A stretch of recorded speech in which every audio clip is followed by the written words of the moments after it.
लोहे की दुकान में अपने पिता के साथ काम कर रहे एक बालक ने अचानक ही अपने पिता से पूछा, पिताजी इस दुनिया में मनुष्य की क्या कीमत होती है?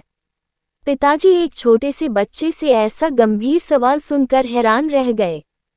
फिर वे बोले, बेटे एक मनुष्य की कीमत आंकना बहुत मुश्किल है, वो तो अनमोल है। बालक, क्या सभी उतना ही कीमती और महत्वपूर्ण है?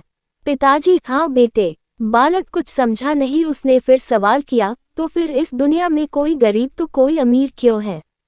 किसी की कम रिस्पेक्ट तो किसी की ज़्यादा क्यों होती है? सवाल सुनकर पिताजी कुछ देर तक शांत रहे और फिर बालक से स्टोर रूम में पड़ा एक लोहे का रॉड लाने को कहा। रॉड लाते ही पिताजी ने पूछा, इसकी क्या कीमत होगी? बालक, 200 रुपये। पिताजी, अगर मैं इसके बहुत से छोटे छठे कील बना दूं तो इसकी क्या कीमत हो जाएगी?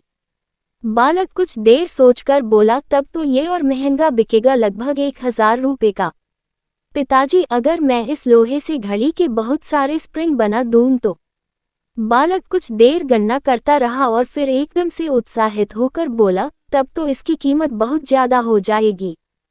फिर पिताजी उसे समझाते हुए बोले, ठीक इसी तरह मनुष्य की कीमत इसमें नहीं है कि अभी वो क्या है, बल्कि इसमें है कि वो अपने आप को क्या बना सकता है।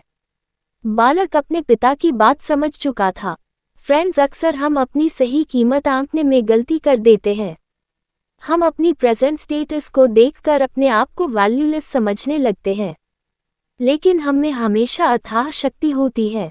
हमारा जीवन हमेशा संभावनाओं से भरा होता है। हमारी जीवन में कई बार स्थितियां अच्छी नहीं होती है, पर इससे हमारी वैल्यू कम नहीं होती है। मनुष्य के रूप में हमारा जन्म इस दुनिया में हुआ है, इसका मतलब है हम बहुत स्पेशल और इम्पोर्टेंट हैं। हमें हमेशा अपने आप को इम्प्रूव करते रहना चाहिए और अपनी सही कीमत प्राप्त करने की दिशा में बढ़ते रहना चाहिए।